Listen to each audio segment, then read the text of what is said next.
Assalamualaikum warahmatullahi wabarakatuh. Terima kasih untuk semua mahasiswa yang sudah menyaksikan video ini. Ini adalah pengantar ya untuk materi kita, yaitu farmakologi pada pasien khusus geriatri. Seperti yang kita ketahui, geriatri ini adalah salah satu cabang ilmu ya yang mempelajari tentang penyakit-penyakit yang berhubungan dengan pasien-pasien lansia.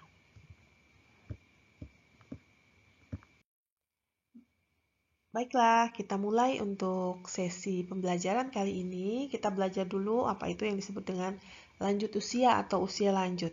Jadi usia lanjut ini sebagai tahapan akhir ya dari siklus kehidupan yang merupakan tahap perkembangan yang normal yang akan dialami oleh setiap individu yang mencapai usia lanjut dan merupakan kenyataan yang tidak dapat dihindari. Jadi menua itu merupakan sesuatu hal yang normal. Kita tidak perlu takut asalkan kita sudah mempersiapkan sedari dini bagaimana kondisi fisik kita, kondisi psikis kita, agar apa? Agar ketika kita mencapai usia tersebut tidak ada gangguan-gangguan fisiologis dari tubuh kita. Usia lanjut ini adalah kelompok orang yang sedang mengalami suatu proses perubahan yang bertahap dalam jangka waktu beberapa dekade. Konteks kebutuhan tersebut ini dihubungkan ya secara biologi ya, sosial dan ekonomi, dan dikatakan usia lanjut ini dimulai paling tidak saat masa puber dan prosesnya berlangsung sampai kehidupan dewasa. Jadi yang namanya lansia kita harus mempersiapkan bagaimana kondisi biologi dan sosial serta ekonomi. Nah, tentu saja hal ini tidak bisa seketika. Kita harus memelihara yang namanya tubuh kita, fungsi fisiologis, hubungan dengan sesama manusia, dan juga faktor ekonomi. Supaya apa? Supaya ketika kita mencapai pada tahap lansia, faktor ekonomi tidak lagi menjadi penghalang. Ataupun juga faktor sosial, kita pasti membutuhkan yang namanya teman ataupun juga pasangan ya, sehingga ya ketika lansia kita memiliki teman yang bisa diajak berbagi. Mari kita lihat dulu klasifikasi usia. Jadi kapan kita disebut sebagai lansia? Klasifikasi usia berdasarkan WHO ini disebutkan bahwa untuk usia pertengahan ini 45-54 tahun, dan yang sudah masuk pada tahap lansia ini usia 55-65 tahun. Ada juga klasifikasi lansia muda, yaitu kelompok usia dari rentang 66 sampai 74 tahun.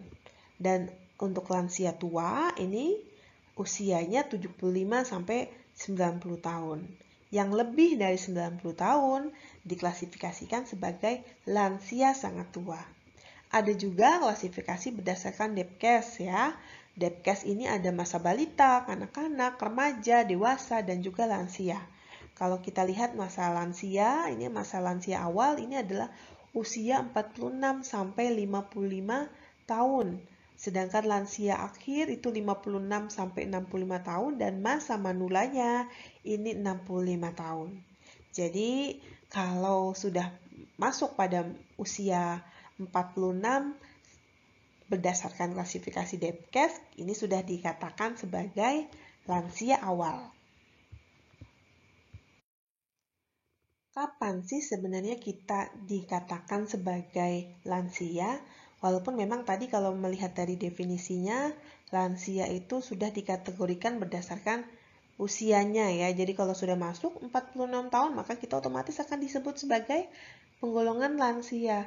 Namun tentu saja, yang namanya lansia juga bisa disebabkan oleh faktor-faktor lain, bukan hanya usia saja. Tubuh kita mengalami efek-efek lansia tersebut. Nah, yang termasuk dalam faktor endogen atau dari dalam itu adalah seluler, anatomi, dan organ. Ini sudah menjadi hal yang lumrah ya ketika usia lansia, maka akan terjadi penurunan fungsi dari tubuh kita.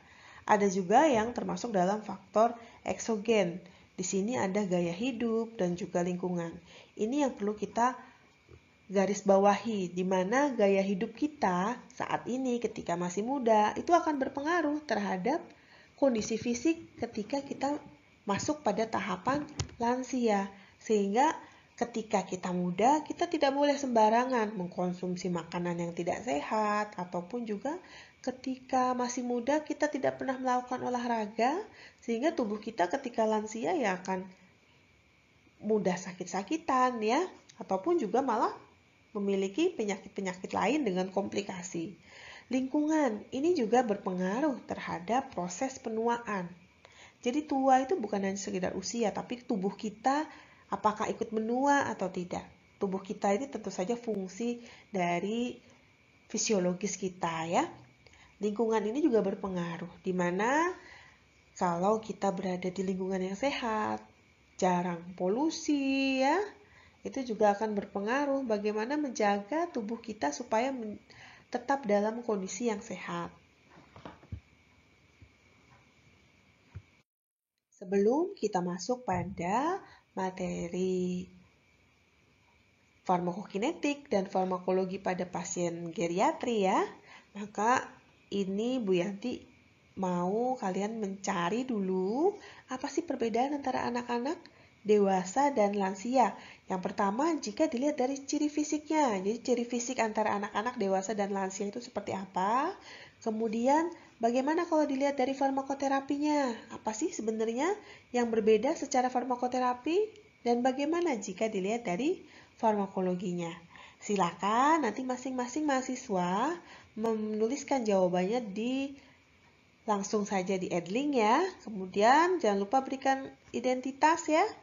Dan waktu pengumpulannya hanya 10 menit. Setelah itu kita akan lanjut pada materi farmakoterapi dan juga farmakologi. Itu ya, silakan segera dikerjakan. Kita lanjut lagi pada materi berikutnya.